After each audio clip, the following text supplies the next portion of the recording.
Shalom.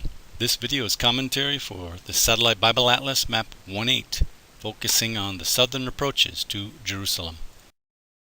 In the previous video, we saw how most major routes approach Jerusalem from the north. In this video, we learn about 3 routes that approach Jerusalem from the south. On Map 1.8, note the rugged canyons, the Upper Sorek and Kesalon valleys, that flank Jerusalem's western side like deep moats. These canyons make it very difficult to approach Jerusalem directly from the west. One route comes from the Sorek Valley in the Shephelah and climbs the Rephaim Ridge, avoiding the deep canyons of the Upper Sorek. Likewise, another route from the Elah Valley in the Shephelah climbs the Husha Ridge. Both these routes intersect near Husha and Bethar. The Husha Ridge joins the Road of the Patriarchs near Bethlehem. The Husha Ridge is undoubtedly the route David traveled on when he traveled from Bethlehem to the Elah Valley, where he fought Goliath. This event is marked on Map 5.3. David brought down supplies to his brothers, who were part of the army of Israel facing off against the Philistines in the Valley of Elah. Note another route that approaches Jerusalem from the southwest. The route branches off from the Husha Ridge at Bethar. The Valley of Rephaim becomes a wide plain on Jerusalem's southwest side, convenient for travel. We're standing here in the Valley of Rephaim, where the Philistines attacked David twice after he became king of Israel in Jerusalem. This valley is actually the main southwestern approach to Jerusalem. After David became king of both Judah and Israel in Jerusalem, the Philistines attacked twice via the Valley of Rephaim. Following God's directions during the second Philistine attack, David got behind them and cut off their route of escape. Because of the rough terrain of the Upper Sorek, the Philistines had no choice but to flee north. David pursued them from Gibeon to Gezer. To arrive at Jerusalem directly from the south, one travels on the hill country watershed route. The route is called the Road of the Patriarchs because Abraham, Jacob, and Joseph traveled on it. The Road of the Patriarchs is the only north-south route in the hill country. The deep canyons cutting both to the east and west of the watershed restrict travel to the top of the ridge. On Map 1.6, note the string of biblical cities along this route. Here's Hebron, where the patriarchs were buried, and where David was first crowned king of Judah. North is Bethlehem, where David and Jesus were born. Then Jerusalem, and Gibeah, Saul's capital. Ramah, the home of the prophet Samuel, and Mitzpah, fortified by King Asa. Bethel, where Jacob saw angels and where Jeroboam placed a golden calf. Shiloh, where the tabernacle was first set up under Joshua. And Shechem, where God first promised Abraham's descendants the land. Back on Map 1.8, the Road of the Patriarchs is labeled, on the watershed route, between Bethlehem and Jerusalem. The route was used on a number of occasions in the Bible. For instance, as marked on Map 2.2, Abraham journeyed from Beersheba to Mount Moriah, Jerusalem, with the intention of sacrificing Isaac. Map 5.5 shows that both David and later his son Absalom came from Hebron to Jerusalem. There is a strategic pinch, or bottleneck, in the Road of the Patriarchs near the city of Jerusalem. The Bible calls the spot Ketif, or the shoulder of Hinnom. It is a hill marked by a small triangle just below the word Jerusalem on Map 1.9. Here, drainage of the Rephaim Valley on the west and the Hinnom and Kidron valleys on the east pinch very close to the watershed. Let's see the Ketif Hinnom bottleneck on this Google Earth photo. The oldest part of Jerusalem, including the City of David and the Temple Mount, are shown here by the yellow shading. Jerusalem is separated from the watershed route by the Hinnom Valley. The Rephaim Valley descends from the watershed to the west, creating the narrow Ketif Hinnom bottleneck. The Road of the Patriarchs passes through this narrow pinch. Marked on Map 4.9, as recorded in the book of Judges, chapter 19, a Levite was returning from Bethlehem to the hill country of Ephraim in the north.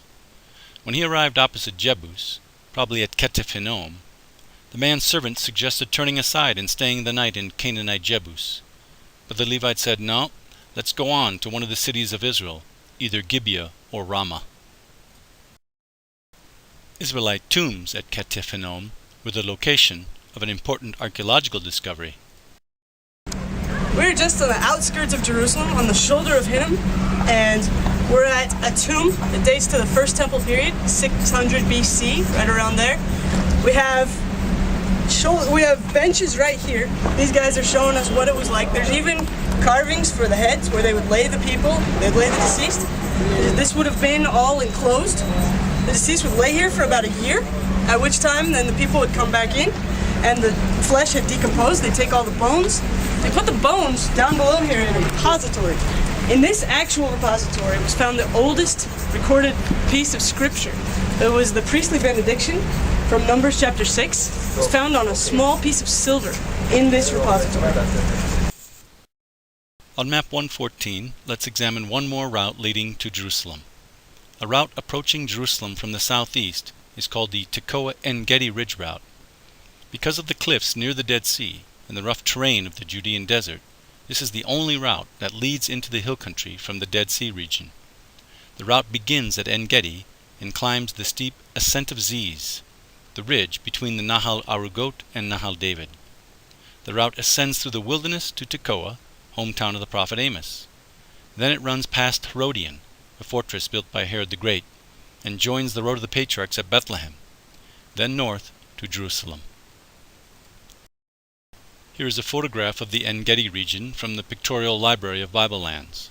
Note the two deep canyons, the Nahal Arugot and Nahal David, that define the steep ridge between them.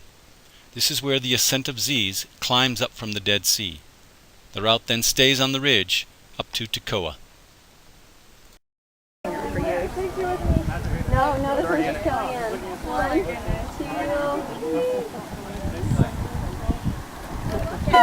2. I just. Yeah, girls!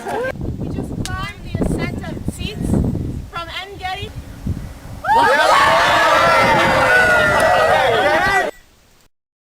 Map 6-4 marks out a biblical event that occurred along this route.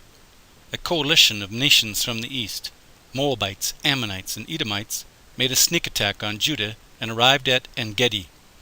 The enemy began to come up the Ascent of Ziz. King Jehoshaphat of Judah called upon the Lord.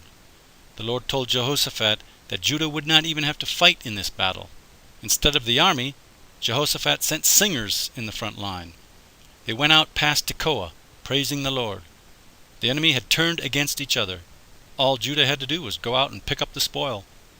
Upon returning, the people of Judah named a valley Baracha, meaning blessing. The valley of Baracha is probably just west of Tekoa. Back on map 1-8, take another look at where this route comes to Tekoa. Behind me is the town Tekoa, the hometown of the prophet Amos. Now God had told Amos to leave his native land of Judah and go up north to Israel, specifically Bethel, and preach against the king there because of the sin in the land.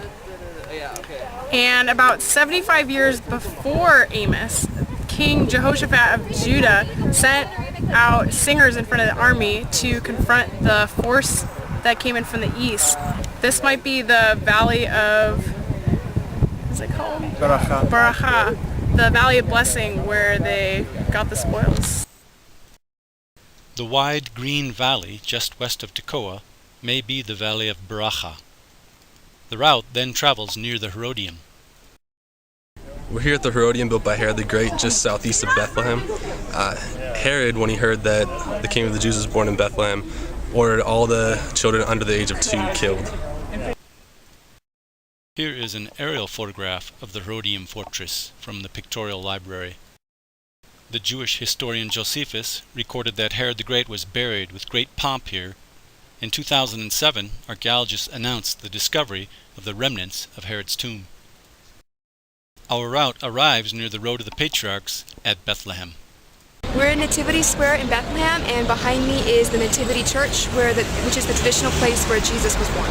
We're still in Bethlehem, and you can see behind me a modern marketplace, and we're in the probable site of the Old Testament Bethlehem, which is where King David was from. to